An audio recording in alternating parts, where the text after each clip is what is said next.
종말론에 관한 이야기를 하면 사람들은 그 이야기를 하는 사람들을 주로 광신자로 취급합니다. 긍정보다는 부정적인 말들을 더 많이 하게 되죠. 생각하게 되죠. 왜 그러느냐 하면 아마 이단들이 이러한 종말론에 관한 이야기들을 참 많이 하고 기존 교회는 이러한 얘기를 잘 하지 않기 때문에 그렇겠죠. 그래서 이 세상의 종말에 관해서 강하게 설교했던 척 스미스 같은 목사님의 경우에는 그분의 설교가 텔레비전에 잘 방영되지 못했습니다. 그러나 여러분들이 참 잘 아는 로버트 슐러 같은 그런 목사님의 적극적인 사고방식과 같은 설교는 TV를 틀기만 하면 옛날에 늘 나왔습니다. 몇 년을 연달아 계속해서 재방하고 계속해서 방영해 주었죠. 왜 그렇습니까? 왜 그러냐 하면 그런 내용은 사람들이 듣기 참 좋아하기 때문에 그렇습니다. 그래서 요즘 긍정의 힘 그런 것들도 사람들에게 인기가 굉장히 많죠. 그래서 참 많은 기존 교회의 설교자들 또 많은 목사님들이 이러한 설교를 잘하지 않죠. 그러나 만약에 교회가 이런 사람들의 눈치에 민감해서 사람들이 좋아하는 메시지만 전달하는 교회가 된다면 어떻게 되겠습니까? 캠브리지 대학 교수였던 C.S. 루이스가 이런 말을 했죠. 현실 교회가 능력을 참 잃어버리고 있는데 그 능력을 잃어버리는 이유는 세상 종말을 경고하는 것과 같은 미래에 대한 설교가 점점 약해지고 있기 때문이다 라고 진단하며 얘기했던 적이 있습니다. 여러분은 우리가 살고 있는 이 현실을 진지하게 살고 싶습니까? 우리 그리스도인들은 하나님께서 우리에게 생명 주시고 이 땅에서 살게 하실 때 의미 있는 삶, 하나님께서 원하시는 그러한 삶을 살기 위해서 몸부림칠 겁니다. 그 의미는 이 현실 세계에서 진지하게 살아보고 싶다. 하나님 뜻을 이 땅에 이루면서 하나님이 원하시는 사람으로 살아가고 싶다라는 생각 때문일 겁니다. 모두가 진지하게 살고 싶을 것입니다. 여러분 그러면 진지한 삶을 살기 위해서는 인생의 종말, 역사의 종말, 예수님의 재림이라고 하는 이 놀라운 내일의 사건에 대해서 깊은 관심을 가지고 배워야 합니다. 개인의 죽음과 심판은 누구에게나 예고 없이 찾아오죠. 누구나 찾아옵니다. 어느 누구 하나도 이것에 대해서 예외가 될 수가 없죠. 그래서 히브리서 9장 27절을 보면 한번 보여주세요. 나와 있군요. 거기에 이렇게 하나님의 말씀이 기록되어져 있는데 한 번 죽는 것은 사람에게 정하신 것이요 그 후에는 심판이 있다라고 말씀을 하고 있습니다. 이것이 누구의 말이 아니라 하나님의 말씀이죠. 하나님께서 우리에게 이렇게 말씀해 주시고 계시는데 여러분 이 말씀을 다시 한번 음미해 보십시오. 여러분 인간에게는요 죽음이 있는데 이 죽음이 한 번으로 끝나지 않습니다. 인간에게는 죽음이 두 번 있습니다. 첫 번째 죽음은 내 육신이 죽는 것이죠. 이 몸뚱아리가 다 다해서 죽는 것입니다. 육신이 죽는 것은 누구나 다 동의할 겁니다. 믿는 사람이든 믿지 않는 사람들이든 미래에 대해서 하나님의 그 계시를 믿든 믿지 않든 모두가 세상에 사는 모두는 동의합니다. 이렇게 생각하죠. 그래 언젠가는 죽겠지. 어느 때이든 죽기는 죽겠지라고 동의합니다. 그러나 언제나 죽지 않을 것처럼 영원히 살 것처럼 사람들은 살아가죠. 여러분 세계적으로 볼 때 하루에 죽는 사람이 몇 명인 줄 아십니까? 한번 계수해 보십시오. 몇 명일 것 같아요? 하루에 세상에서 몇 명이 죽어가고 있을까요? 130만 명이 죽습니다. 130명이 아니라 세상에 하루에 130만 명 정도가 죽습니다. 1초로 따지면 20명이 죽습니다. 1초에 20명. 이야, 지금 제가 숨을 한번 딱 쉴 때 세상에 20명이 다다닥 죽고 있어요. 엄청나죠? 130만 명. 여러분, 어바나 샴페인 우리가 살고 있는 이 지역의 인구가 몇 명입니까? 한 10만 정도 될 거예요. 다 합치면 10만 정도가 되는데 이 10만 정도가 있는 이 도시 13개가 하루에 쓸려 나갑니다. 13개의 도시의 사람들이 하루 자고 나면 다 죽는 거예요. 얼마나 많은 사람들이 죽어가고 있습니까? 우리가 전쟁을 두려워하고 핵폭탄 터지면 어떻게 하나 두려워하죠. 한 도시에 핵폭탄이 딱 떨어지면 그 도시의 사람들은 다 죽죠. 다 죽는데 여러분 걱정할 것도 없이 130만 명이 하루에 죽는다는 것은 지금 전 세계에 하루에 한 번씩 핵폭탄이 떨어지는 거예요. 어떤 도시에. 걱정할 것 없이 핵폭탄의 사건이 세상에서는 매일매일 일어나고 있는 것입니다. 계속 죽어갑니다. 여러분 누구도 피할 수 없는 죽음이죠.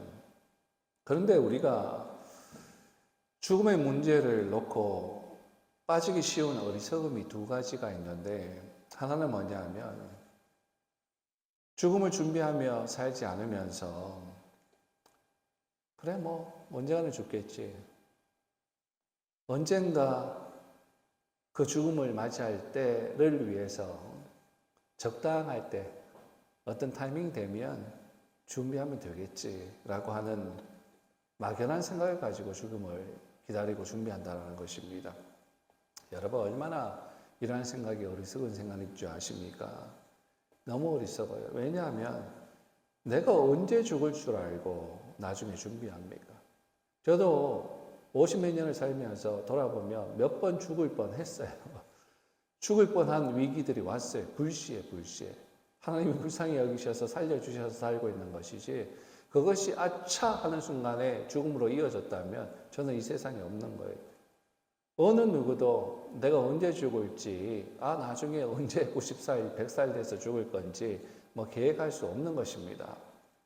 바로 죽기 전에 준비하고 간다고요? 어떤 사람은 그렇게 얘기하죠. 마음대로 살다가 예수 믿으면 구원받으면 천국 간다고 하는데 죽기 5분 전에 믿고 천국 가면 되죠. 이 땅에서 좀 즐기면서 살 거야 라고 하는데 얼마나 어리석은 삶입니까? 죽음 앞에서 하나님께서 그러한 것을 허락하신답니까? 대체로 그렇지 않죠. 또 하나 사람들에게 어리석은 점이 있는데 다시 말씀을 참고해 보면 한번 죽는 것이 사람에게 정하신 것이다. 모든 사람이 죽는다. 그죠? 죽는데 말씀을 보니까 그 후에는 심판이 있다라고 합니다.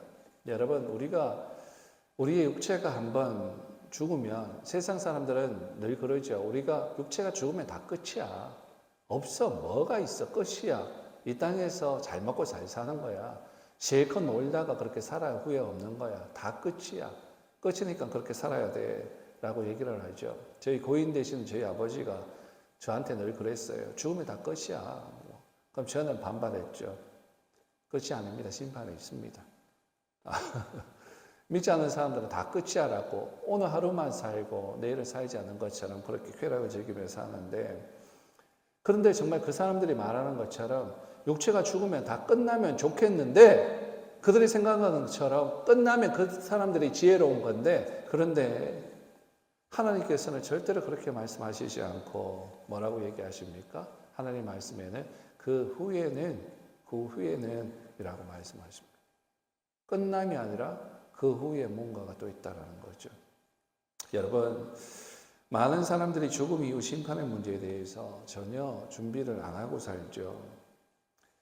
성경을 보면 예수님께서 세상 종말에 대해서 말씀하시는 것이 있는데 그 가운데 참 기가 막히게 비유하신 사건이 하나 있습니다. 사람들이 종말에 대해서 전혀 믿지 않거든요. 아무리 얘기해도 콧방귀 끼면서 듣지를 않아요. 그래서 예수님께서 이 사람들 도대체 듣지 않으니까 사람들이 뒤집어 놓지 못하도록 한 가지 못을 땅땅 박아 놓으신 것이 있습니다. 그게 뭐냐 하면 바로 예루살렘 멸망이에요. 마태복음 23장에서 25장 말씀을 쭉 나중에 한번 읽어보십시오.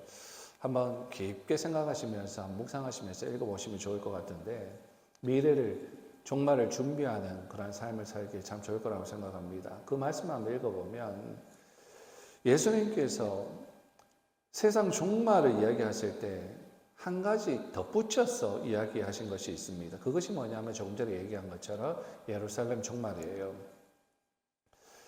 예수님께서 그 말씀을 하신 그 기준으로 약 37년 후에 예루살렘 종말이 일어나죠. 그것에 대해서 예수님께서 세상 종말을 얘기하시면서 예루살렘 종말을 예표로 말씀을 하십니다. 그래서 그때가 되면 어떤 일이 일어날 건지, 예루살렘에 어떠한 일들이 일어날 건지 예수님께서 환하게 가르쳐 주셨어요. 그리고 그 어려운 환난과 핍박을 어떻게 피해야 하는지 그 방법까지 가르쳐 주십니다. 그런데 그 예루살렘 종말에 대해서 말씀을 하시는 동시에 이 세상 종말에 대해서 예언하시죠. 온 우주가 어떻게 망하게 되고 그때 예수 그리스도가 어떻게 임하셔서 이 세상 역사를 마무리하실 것인가를 말씀하고 있는 것입니다.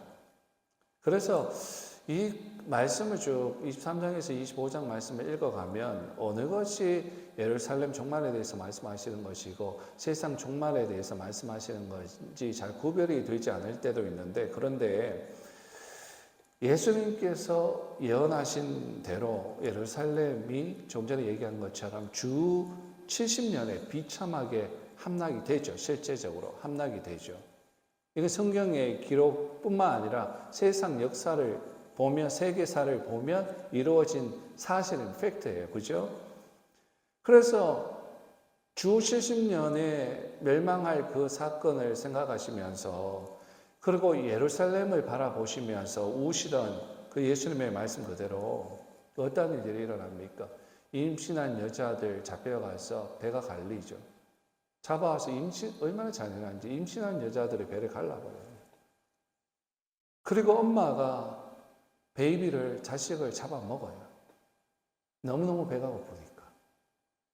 그리고 힘 있는 자가 약한 자를 잡아먹습니다. 그런 실질적인 비극적인 사태가 3년 동안 포위되어 있는 그 예루살렘 성에서 실제로 일어났습니다. 3년을 둘러싸고 있으니까 어디서 음식을 구하고 엄청난 기근과 배고픔, 굶주림이 있겠죠. 그러니까 참다 안 되니까 인간이 얼마나 연약하고 악한지, 극랄한지 이 사건을 통해서 심지어 어미가 자식을 죽여서 먹는단 말이죠.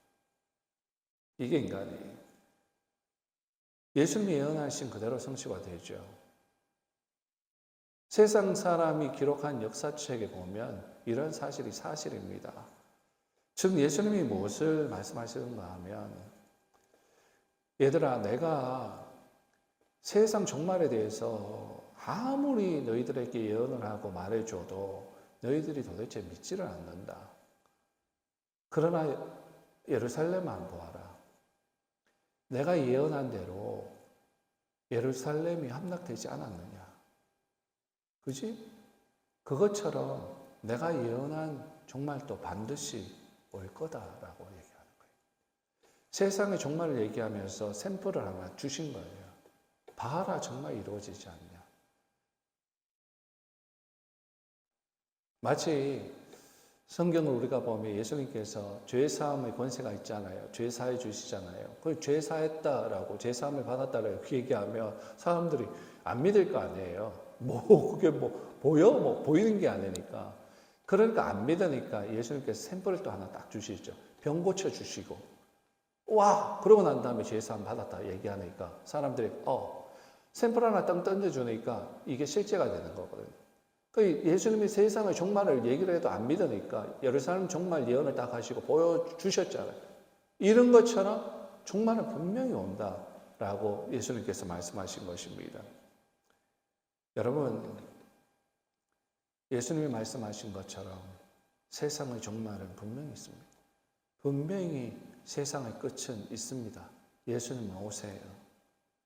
그러면 좀 더 구체적으로 들어가서 마지막 때가 있을 때 어떠한 일들이 일어납니까?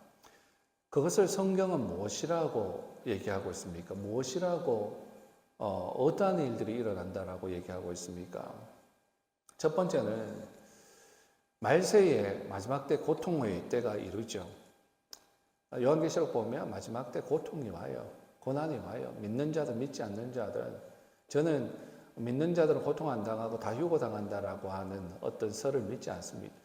이 땅에서 믿는 자도 고난을 겪는다라고 생각하는 사람인데, 그러한 신학적인 견지를 가지고 있는 사람인데, 성경에 말세의 고통의 때가 이르면 디모데후서 3장 1절에서 9절까지의 말씀을 이렇게 보면 말세 때 20가지 정도의 특징이 있습니다.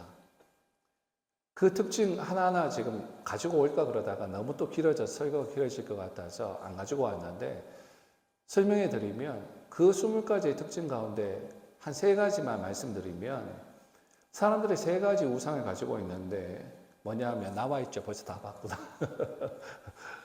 얘기할 때 나와야 더 신기한데 벌써 다 알고 있어가지고 제가 아는 척을 못하겠네. 자, 첫 번째는 사람들이요, 그 말씀 토대로 3가지를 추려보니까 자기를 사랑해요. 너무너무 자기를 사랑하고, 두 번째는 돈을 사랑해요. 그리고 세 번째는 쾌락을 하나님보다 더 사랑합니다. 자기를 사랑해요. 그렇죠. 자기를 사랑하니까 다른 사람을 짓밟죠. 그죠?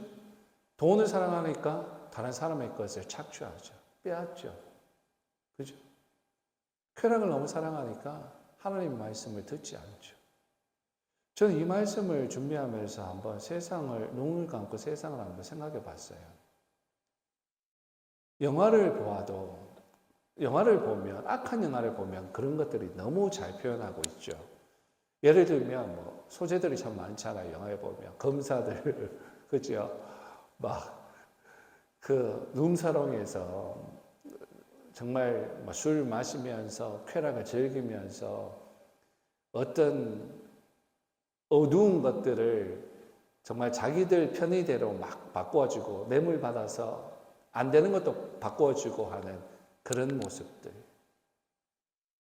정죄를 이끌어가는 사람들, 룸살롱에서 하는 그런 그림들 한번 그려보고, 정치권에 있는 사람들 한번 그려보고, 이 그려보니까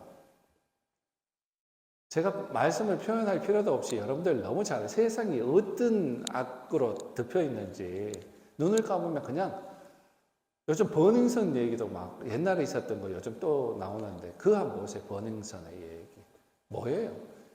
막 술 취함과 쾌락과 마약과 거짓과 술수와 세상의 더러운 악한 모든 것의 집합체예요. 거기. 이게 우리 인간들이거든요. 아니, 이게 전형적인 현대를 살아가는 우리들의 모습입니다. 이러한 세상의 모습이라는 거예요. 그리고 두 번째, 이 세상의 종말에 가까워서 알리는 또 하나의 증거는 뭐냐면, 거짓 선지자들의 출현이에요. 거짓 교사들, 거짓 가르침을 하는 자들, 거짓 목사들이 출현합니다. 빌리 그레이엄 목사님이 이것을 다음과 같이 이야기를 합니다. 제가 한번 읽어드리면, 오늘날 많은 사람들이 홍수처럼, 플러드처럼 교회로 몰려간다.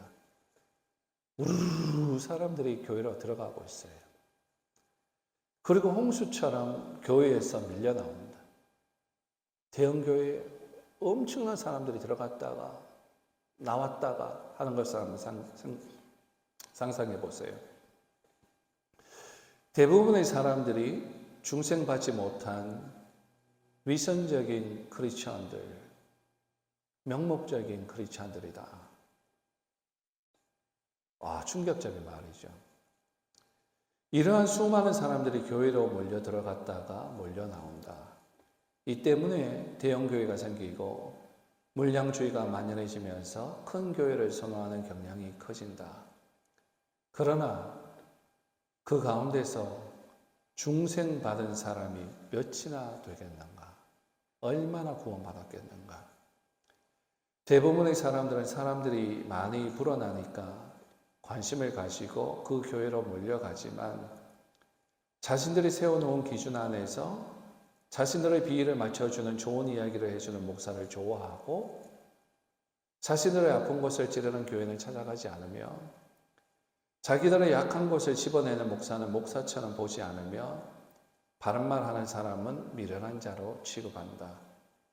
그래서 많은 위선자들이 교회로 몰려갔다. 저는 이 말에 100% 동의합니다. 그래서 여러분들에게 늘 하는 말이 있잖아요. 저는 교회에 들어와 있는 사람이라고 할지라도 다 구원받았다고 생각하지 않는다. 좀 심하게 얘기해서 한 80% 정도는 구원을 못 받았을 것이다. 저는 그렇게 접근한다라고 늘 얘기했죠. 그것이 사실이기 때문에 그래요. 지금 빌리 그레이엄 목사님이 그런 개념으로 지금 말씀하신 것 같아요. 여러분 여기에 정말 듣기 좋은 말만 하는 어떤 목사들과 그런 어떤 표현들을 쓰셨는데 여기에 등장하는 것이 바로 성경에 나오는 거짓 선지자들이에요. 여러분. 다른 말로 거짓 선지자들이에요. 여러분 이단 박태선이가 교회 밖에서 나온 줄 아십니까? 교회 장로였어요. 문성명이가 밖에서 나온 줄 아십니까? 교회 안에서 나왔어요. 근데 그런 사람들이 왜 나옵니까? 왜냐하면 영적으로 중생받지 못하고 인간적으로 신앙생활을 하는 사람들이 교회에 있기 때문에 그렇습니다. 그 사람들이 포섭되는 거예요. 마귀가 그런 사람들을 잡아챕니다. 모든 것이 마귀의 역사예요. 거짓 선지자들은 제대로 신앙생활 하지 않는 사람들의 귀에 영합하는 어떤 메시지를 가지고 다가가죠. 불평불만의 사람들에게 그 사람들이 길을 시원하게 해줄 수 있는 가려움을 긁어주는 말들을 가지고 가서 다가갑니다. 그리고 전통적으로 하나님의 말씀을 가지고 설교하는 목사님과는 다르게 접근하죠. 참 다른 어떤 신비한 지금까지 목사님들이 말하지 않던 어떤 신비한 비밀 깨우친 것처럼 가지고 와서 그들에게 접근하고 이야기하고 선포합니다. 그래서 그 얘기를 들은 많은 사람들이 와 새롭다. 야, 그 말씀 정말 신비스럽다라고 빨려 들어가죠. 그래서 다 지옥으로 빨려 들어갑니다. 바울은 그런 사실을 이미 예언하고 있죠. 바울은요, 디모데후서 4장 3절과 4절 말씀에 이렇게 얘기합니다. 때가 이르느니 때가 딱 다가오면 사람이 바른 교훈을 받지 아니하며 귀가 가려워서 자기 사욕을 쫓을 스승을 많이 두고 자기가 원하는 스승을 찾습니다. 그리고 또 그 귀를 진리에서 돌이켜서 허탄한 이야기를 쫓으리라. 거짓 스승들을 쫓아가는 거예요. 이것이 세상 종말 때 일어나는 어떠한 현상들입니다. 그리고 세 번째는 종말에 가까운 증거 중에 하나, 세 번째는 뭐냐면 전 세계에 복음이 점점 더 많이 전해져서 정착되어 가고 있다라는 것이에요.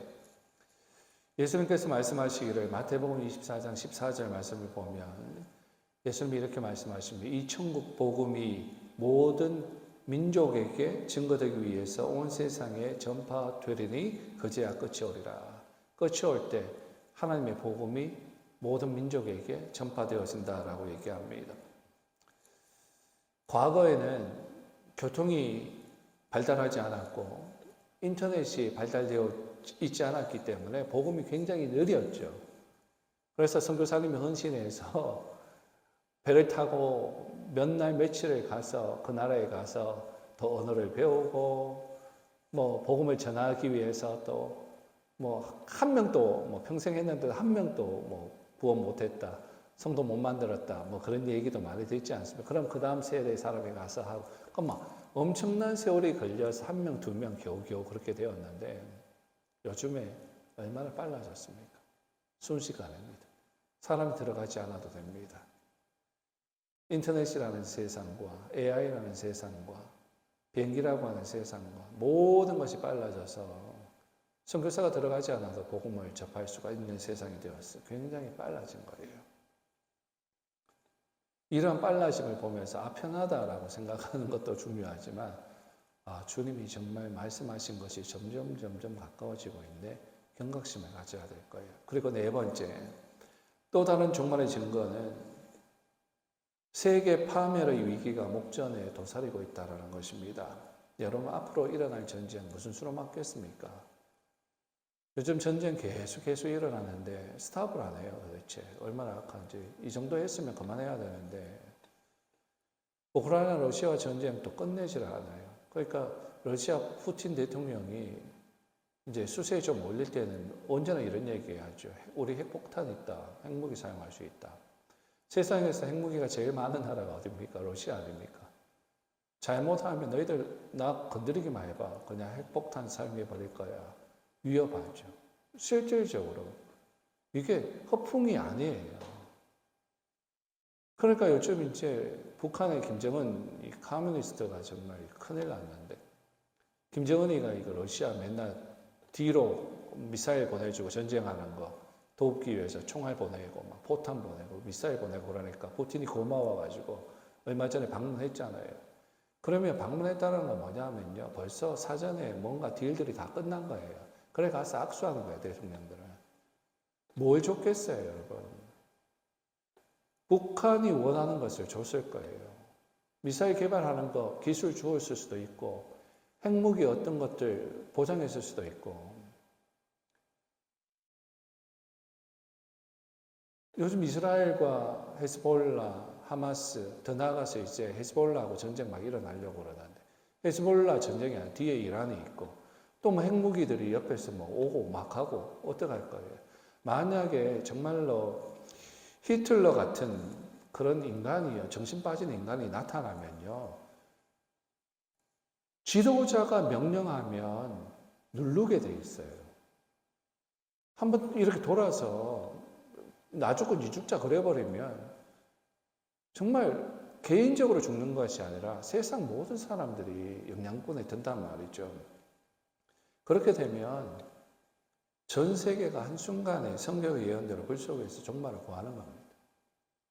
이게 안 일어날 것 같아요. 여러분, 이러한 네 가지를 성경이 말하고 있는 것을 다시 한번 짚어가면서 우리 현대에 살아가는 우리의 환경을 이렇게 보았는데 그런 걸 보면서도 뭐 헬렐레 하면 정말 답이 없습니다. 답이 없어요. 정말 하나님 앞에 두려움으로 준비하고 기도하지 않으면 답이 없는 거예요. 여러분, 세상 심판자이신 예수 그리스도의 재림이 점점 임박해지고 있는 것입니다. 여러분, 성경 말씀에 히브리서 10장 37절 말씀을 보면 잠시 잠깐 후면 오실 이가 오시리니 지체하지 아니하리라 라고 말씀을 합니다. 또 사도행전 1장 11절 말씀을 보면요. 예수님께서 떠나서 승천하실 때 뭐라고 얘기합니까? 천사들이 이 예수는 하늘로 가심을 본 그대로 오시리라. 오신다라고 얘기했어요. 그리고 요한계시록 22장 20절 성경의 제일 마지막 부분이죠. 마지막 장 끝부분에 내가 진실로 속히 오리라. 창세기 1장의 처음에 세상이 창조되어 있죠. 마지막 요한계시록 마지막 부분에 멸망이 일어난다. 예수님이 다시 오신다. 예수님은 알파와 오메가, 처음과 마지막 끝이에요. 처음이 있으면 마지막이 있는 거예요. 예수님께서 분명히 마지막이 있다라고 하셨고 그 마지막 때 내가 오리라라고 얘기하십니다. 그 외에도 여러분 다시 오신다라고 하는 말씀하신 부분은요. 너무너무 많아요. 신약 성경이 몇 장으로 되어 있냐면 218장으로 되어 있는데 218장 가운데에서 다시 오신다라고 하는 말씀이 318번이 나옵니다. 한 장에 한 번 이상이 기록되어져 있습니다. 엄청난 기록이에요. 신약 성경 가운데 20분의 1의 내용이 예수님이 다시 오신다라고 하는 스토리와 관련되어져 있습니다. 엄청난 양이에요. 여러분 못 깨우치고 그냥 깨닫고 읽으셨죠. 예를 들면 목사님이 20번 설교를 하면 한 번은 예수님의 재림에 대해서 설교를 해야 된다는 얘기예요. 근데 요즘 그런 재림에 대한 종말에 대한 설교는 없어져 버렸죠. 마귀들이 그것을 잡고, 그러니까 기존의 그리스도인들이요 마지막을 준비를 안 해요. 종말만 얘기하면 너 2단 아니야? 막 3단 아니야? 막 이렇게 하니까 말을 못 해. 그러니까 준비를 안 하는 거예요. 주님의 오심을. 그러나 이 땅이 좋사오니, 평안한 게 좋사오니, 긍정의 힘, 잘 된다, 그런 얘기만 하면 그냥 좋은 거예요. 물론 좋은 거지만 정말 진정한 좋은 것을 우리가 취해야 되잖아요. 이 땅에서 좋은 걸 취하다 끝나면 안 되잖아요. 정말 성공하는 사람은 마지막에 성공하는 사람이잖아요. 젊어서 고생을 하더라도 마지막에 성공하면 성공한 거잖아요. 그러니까 마지막 이 땅에서 고생하고 고난스럽다고 할지라도 마지막에 성공하면, 마지막에 내 머리에 면류관이 씌워지면 그 사람은 성공한 거잖아요. 성경이 요한계시록만 봐도 정말 수십 번을 읽어도요, 거기에 고난이 있어요. 고난이. 주님이 오는 날을 위해서 고난을 당하는 자, 순교자들이 고난이 있어요. 근데 자꾸 고난을 자꾸 휴거만 자꾸 얘기하고, 멋대로 살아도 하나님 구원한 자들 그냥 어려움 다 피하고 속 빼주신다고, 그런 신학적인 개념을 더 좋아하잖아요, 사람들이. 저는 동의를 할 수 없어요. 몇십 번 읽으면 읽을수록 동의가 안 되더라고요. 여러분, 예수님의 재림과 세계 종말은 한 가지입니다. 예수님이 재림하시면 세상의 종말이 오는 거예요. 세상의 종말이 오면 예수님이 재림하는 겁니다. 이것은 나눌 수 없는 한 가지 사건의 양면이에요. 여러분, 우리 예수님 거짓말하지 않습니다. 예수님은 진리세요. 예수님은 절대 거짓말하지 않으세요. 성경에 예수님이 말씀하신 그 말씀의 기록은 거짓말이 아니에요. 참이에요. 진리예요. 생명이에요. 그런데 마귀는요, 거짓말쟁이에요. 온통 말하는 모든 하나하나는 다 거짓말이에요. 다 거짓말로 사람들을 후려내요.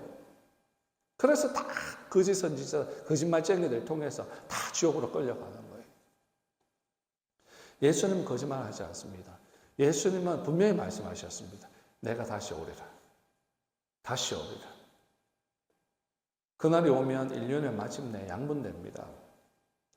한 부류는 찬양의 소리를 높이면서 예수님을 열렬히 환영할 것이고, 또 한 부류는 너무나 두려움 공포에 휩싸여서 통곡할 거예요.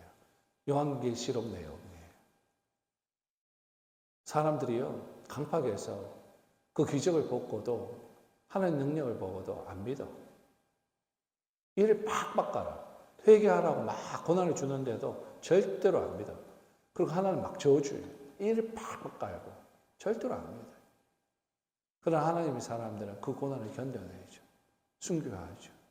면류관을 바라보며 하나님의 소망을 바라보며 견뎌내죠. 그래서 정말 예수님 오시면 쫙 나눠줍니다. 하나님을 기다리며 찬양하는 거룩한 세마포옷을 입은 사람들, 이를 팍팍 끌면서 하나님의 저주하는 마귀에 붙어있는, 끝까지 망할 때까지 그 마귀의 권세에 붙어서 예수님을 대항하는 그 자들. 여러분, 그때는 남자와 여자가 갈리는 것도 아니고, 부자와 가난한 자가 갈리는 것도 아니고, 동양과 서양이 갈리는 것도 아닙니다. 그날이 되면요, 예수님 오신 그날에는 하나님의 자녀가 따로 갈리고 마귀의 자녀가 따로 갈립니다. 하나님의 백성이 따로 섭니다. 마귀의 자식들이 따로 섭니다. 누구도 막지 못합니다. 누구도 홍해가 갈라지는 이 갈라짐을 막을 수가 없습니다. 근데 여러분, 그럼에도 불구하고 사람들은 이와 같은 종말을 준비하려고 하는 생각조차 하지 않고 살아갑니다. 참 일을 합니다. 깨어서 준비해야 됩니다. 그러면 어떻게 준비해야 될까요? 오늘 두 가지 알려드립니다. 첫 번째, 여러분 예수 믿어야 돼요. 예수님은 누구라고 믿습니까? 하나님의 아들, 나의 구원자라고 믿는 것입니다. 그분이 나를 위해서 십자가에서 대신 죽으셨습니다.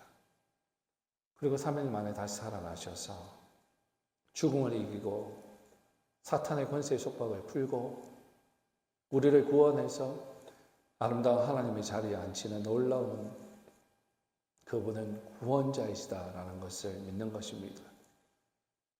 여러분, 내게 종말이 임했을 때 누구를 믿겠습니까? 여러분을 의지할 것은 무엇입니까? 이 세상 종말 때에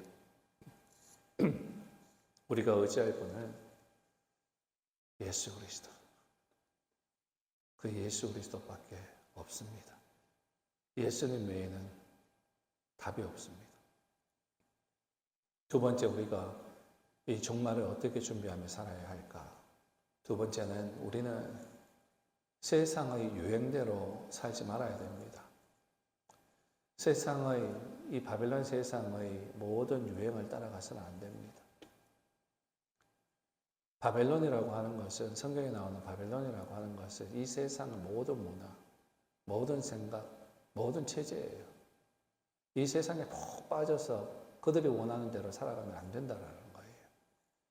마태복음 24장 37절 예수님 이런 말씀하시잖아요. 노아의 때와 같이 인자의 임함도 그러하리라. 노아 때처럼 똑같다. 내가 올 때 똑같다. 그럼 노아 때 한번 보아야죠. 홍수 전에 노아가 방주에 들어가기 전까지 세상 사람들은 어떻게 살았죠? 먹고 마시고 장가가고 시집가고, 그죠? 그러면서도 홍수가 나도 못 깨달아. 멸할 때까지 못 깨달아. 노아의 방주 우리 한번 가봤잖아요. 그 사진 보니까 홍수가 와가 다 죽어가는데 물 이렇게까지 잠겨가면 마지막 끝나는데 머리보다 더 높이 올라가 있는 그 손에 뭐가 쥐어져 있었습니까?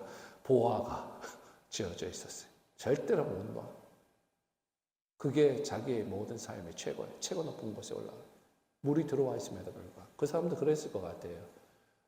노아가 막 홍수 온다고 얘기했을 때 막 콧방귀 켰을 것이고 미쳤놈 그랬을 거예요.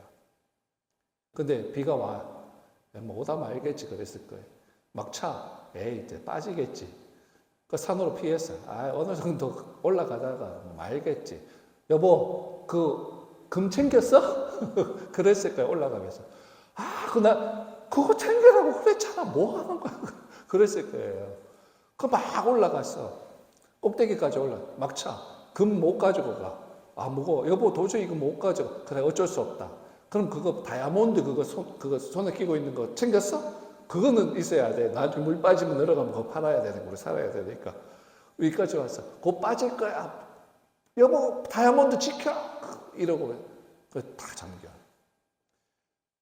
여러분, 이게 그냥 웃으면서 하는 얘기지만 정말이에요. 사람은요, 마지막까지 다 잃어버려야 깨달아요.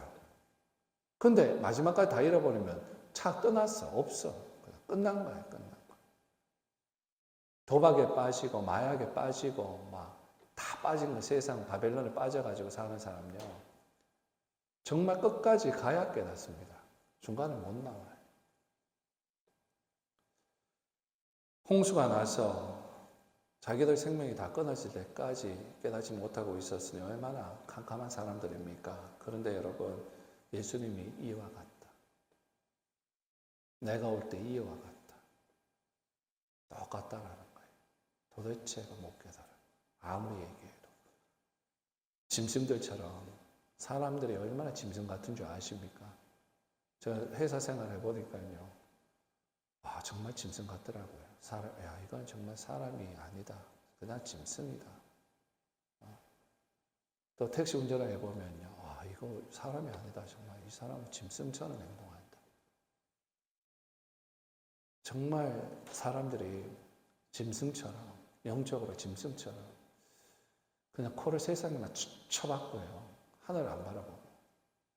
하늘에서 진노가 지금 내려오고 있는데 땅에 코 쳐박고 땅의 것만 취하고 살다가 하늘 거 못 보고 결국엔 다 멸망당하고 마는 겁니다. 여러분, 항상 깨어 있어야 됩니다. 예수는 우리에게 깨어 있으라고 말씀하십니다. 누가복음 12장 35절 말씀 보면요, 우리에게 허리에 띠 두르고 등불을 켜고 서 있으라고 얘기해요. 준비하라고. 허리에 띠를 탁 띠고 등불을 탁 레디하고 있으라고. 주인이 돌아와서 문 두드리면 곧 열어주기 위해서 서 있는 사람과 같이 되어라고 예수님이 말씀하시는 거예요. 오늘 본문 말씀 한번 돌아가 보겠습니다. 로마서 13장 11절에서 14절 말씀 다시 한번 읽어보겠습니다. 제가 읽어드리면 잘 보세요. 그냥 읽지 말고 생각을 한번 해보세요. 또한 너희가 이 시기를 알거니와 이 시기 너희들 안다. 자다가 깰 때가 벌써 되었다. 자다가 깨야 된다. 지금 깨서 허리에 띠 두르고 등불 켜고 서 있어야 된다. 왜냐하면 이는 이제 우리의 구원이 처음 믿을 때보다 더 가까워왔음이니라. 밤이 깊고 낮이 가까워왔으니. 밤이 깊다는 것은요, 낮이 이제 가까이 오고 있다는 얘기예요. 세상의 어두움이 짙으면 짙을수록 빛은 가까이 오고 있다는 거예요. 자, 밤이 깊고 낮이 가까워왔으니 그러므로 우리가 어떻게 해라? 어두움의 일을 벗고 빛의 갑옷을 입자. 낮에와 같이 단정히 해가고, 낮에 사람들 밤에 운전해 보면, 택시 운전하는데 이제 밤에 만났던 학생들 그리고 그 학생이 낮에도 만나는 적이 있습니다. 운전하다 보면. 근데 밤에 특히 금요일, 토요일 저녁에 만나면 애들 개판이라 그랬죠. 저번에 술 먹고 막. 그 낮에는 애가 멀쩡해. 근데 밤에는 뒤에서 앉아가지고 헛소리를 삐약삐약 하고 그런단 말이죠. 그러니까 이거예요. 자, 이게 만들어 놓은 원리예요. 밤에는 사람들이 타락해. 안 보이니까 막 악한 행동을, 낮에는 보이니까 정신 차리고 있어. 그러니까 빛의 갑옷을 입고 어둠을 벗고 낮에와 같이 단정히 행하고, 자, 밤에 어떤 일들 합니까? 방탕이 일어나고 술 취하죠. 음란과 호색하지 말며 쟁투와 시기하지 말고 그런 짓 하지 말고 밤에 일하지 말고 낮에처럼 옷을 입는데 어떤 옷을 입어야 하는가?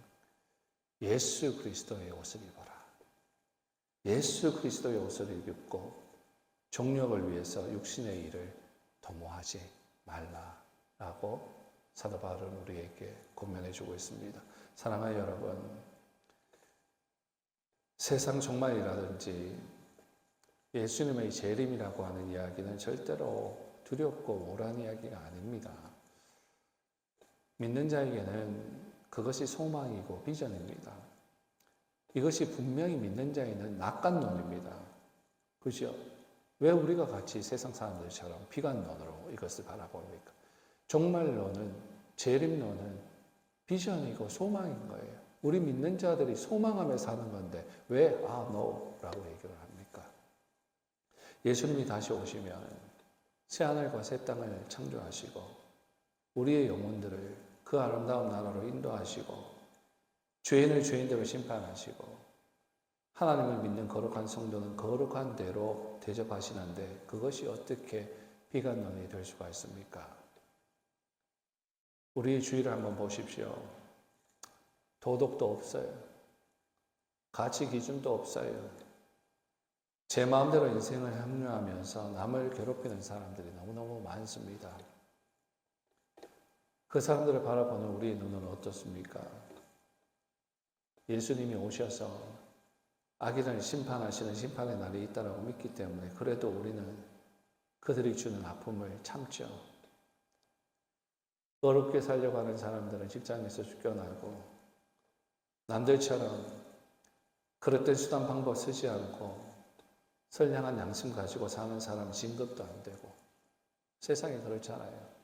지난번에도 한번 대화하면서 이런 얘기를 한 것 같은데 목회를 하면서 어떤 집사님 가운데 이제 삼성전자 부사장이 계셨는데 그분이 하시는 말씀이 그 임원들, 삼성전자에 있던 임원들 어디서 정보를 캐와왔는지 정보를 캐와서 땅을 미리 다 사놓고 기다리고 있는 거예요. 개발된다. 다 어딨어? 높은 사람들이니까 어떤 높은 사람들에게 인포메이션 주고받는 거예요. 그래서 다 임원들 얘기 다 해서 다 쌌어요. 다 부자 됐답니다. 근데 그분이 하는 말은 자기는 조금밖에 못 사가지고 부자가 못 됐다고 그러는데 제가 볼 때 최고 부자예요. 뭐 평생 뭐 일도 안 하고 먹고 사는데. 세상에 그렇단 말이죠. 그렇게 법을 어기면서 하는 사람들은 부자가 되고 잘 살고, 양심을 가지고 선량하게 사는 사람들은 진 것도 안 되고, 이와 같이 의로운 자들이 고통과 외로움 속에서 살아야 하는데, 만약 주님의 재림이 없다면, 이렇게 살아가는데 주님의 재림이 없다면 이들은 무슨 소망을 가지고 살아야 됩니까? 그죠? 예수님이 오신다는 것은 낙관론입니다. 말씀이 계속 길어지는데 제가 준비한 걸 좀 생략하고 말씀을 마무리하겠습니다.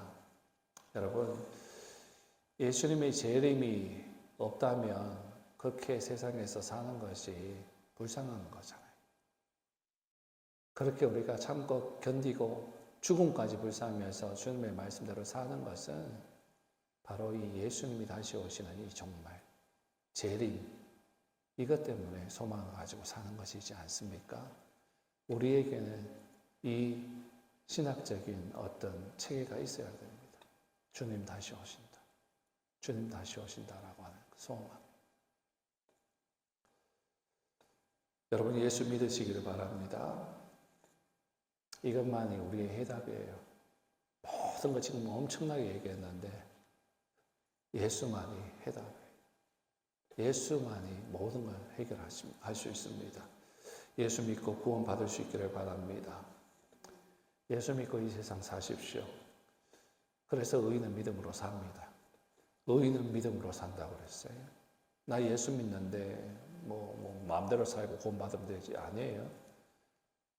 예수 믿으면 성령님이 내주하세요. 성령님이 내주하시며 말씀하세요. 우리의 양심에 말씀하세요. 말씀대로 살고자 하는 그 살도록 채근하세요. 근데 그걸 무시하면서 산다? 그럼 뭐예요? 성령을 해방하는 거지. 내 마음대로 살겠다는 거지. 근데 그런 사람에게 어떻게 하나님이 있다라고 얘기합니까? 할 수 있습니까? 어떻게 예수님의 사람이라고 얘기할 수 있습니까? 착각하는 거지. 난 교회 안에 있어 구원받았다고 생각하는데 나중에 마지막 때 쫙 갈릴 때 어디에 서 있는지 두려워해야 된단 말이죠. 분명히 성경 기록합니다. 의인은 믿음으로 산다. 예수 믿으면 의인이 돼요? 그죠? 의인은 믿음으로 살아요. 마지막 기회입니다, 여러분. 예수만이 길이요, 진리요, 생명입니다. 그분만을 보십시오. 그분만을 가슴에 담고 그분의 말씀을 의지하며 살아가는 저와 여러분들 될 수 있기를 예수님의 이름으로 부탁드립니다. 기도하겠습니다.